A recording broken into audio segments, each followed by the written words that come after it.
Back with Bobby and JG Radio. I'm back from my European tour, and I'm so happy that my first guest that I'm going to introduce is Tommy Calvert, Bexar County Commissioner. He's a graduate of Tufts University, which is one of the top 25 colleges here in the United States, with a degree in international relations. Tommy is one of the 5 commissioners here in Bexar County. He's the youngest commissioner, as well as the first African-American commissioner here in the Bexar County area.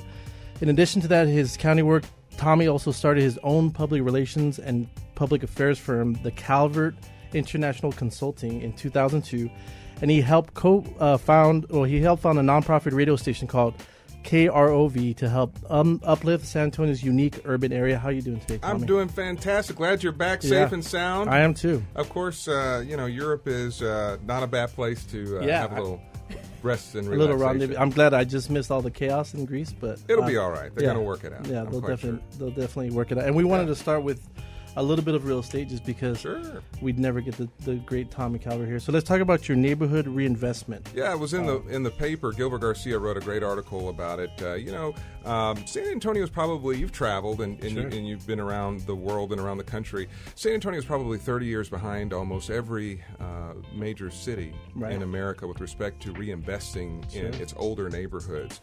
And as an elected official, that's really important, because every time we have to build a new street on the periphery, every time we have to build a fire station or a police substation, or in our case, a sheriff's substation, it's a permanent liability on our books. We have to pay that forever. Right. And the fiscally conservative thing for us to do is to invest where our streets are, where our fire stations and police substations are, and bring those neighborhoods back to life. Now, the reason I think San Antonio is behind, because in politics as well as the economy, demographics is destiny, and we have a very different demographic mix than most major cities. We are a city that's 76.9% minority, and if you understand that Hispanics have 18 times less wealth than whites and blacks have 20 times less wealth than whites, and it takes a lot of wealth to fix up a home that's 50 or 70 or 100 years old, that is part of the reason we're behind. So what we're calling for is a joint city and county housing bond called the Neighborhood Reinvestment Fund, and that housing bond would really help single family owners. Anybody in Bexar County that has a home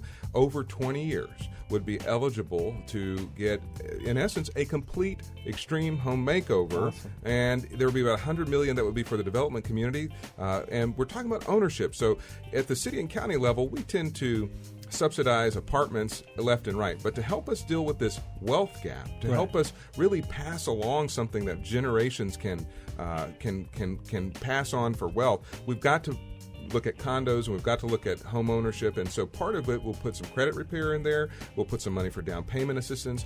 And the great thing about doing a housing bond is it's the second most stimulative thing you can do for an economy. The people at the hardware stores are going to benefit, the people in title and real estate, everybody's going to benefit in the economy, and you've got a lot of leverage. When you do housing, you get 5 to 7 times leverage. So if we invest $200 million, we'll actually get $1 billion to $1.4 billion in new housing, allowing us to reimagine our city and our county. Sure. And especially the area that you're in, it's just an older area. Well, it's both. I mean, I represent about a quarter of the county, so I represent downtown, the heart of the city, the Alamo and the Riverwalk. But I have southeast, so I have Brooks City Base, which has booming new stuff. And I go south of Elmendorf, and then I go all the way east down 10 as if you're going to Houston. I have all the northeast, so I've got Universal City and Live Oak and Selma and Schertz and Civilo, and so I have the most diverse neighborhoods in town. The old and the new. That's right.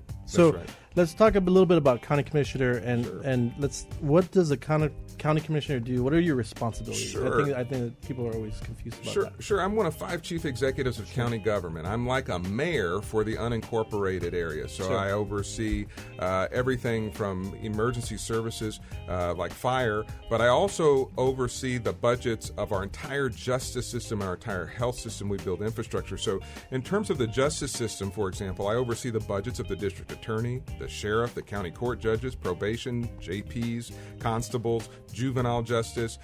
We also oversee the university health system's budget. We assign those folks. We also provide mental health. You may remember in Dallas when Ebola hit, it wasn't the mayor that took over, it was the county judge, because we are state and we supersede the city in a hurricane or major disaster. So We do infrastructure like flood control. The county has, between 2007 and 2017, will have built $500 million in new flood control measures. So we're in charge of flood control. We dabble in housing. We dabble in economic development. We do veterans benefits. We are overseeing the tax assessor collector. So we touch about $6 billion worth of stuff. That's great. Yeah. And so with that broad of a spectrum, and speaking of the veterans, so you cover the Randolph Air Force Base. I have Fort Sam, Fort Randolph, Sam. and of course Brooks City Base was one of our major institutions, and great home to aerospace, NASA, all kinds of stuff. The monkeys used to be there, all that kind of good stuff. Yeah, space monkeys. Yeah, that's right. Yeah. And what are some of the things that you're hoping to accomplish during this term that you just... Well, when you're an elected official, it hits you really about public safety. Public safety, that you have the public safety in your hands. You realize how serious that is. That's a serious thing, and so we're looking forward to increasing response times for our residents. Unfortunately, our sheriff's deputies have been in some of the furthest places away. So we've got a Northeast Sheriff substation. We've got a 52-acre satellite office. It's going to have every service in the county there, the Neighborhood Reinvestment Fund, and jobs. We're going to focus on the fact that San Antonio's low-wage economy, we can get rising by skilled trades and college. I went to a top 25 college, but by no means should we boo-hoo being a mechanic or being in construction or plumber or in cyber war. You don't need a college degree for that, and they're great paying jobs. So we're going to focus on both of those.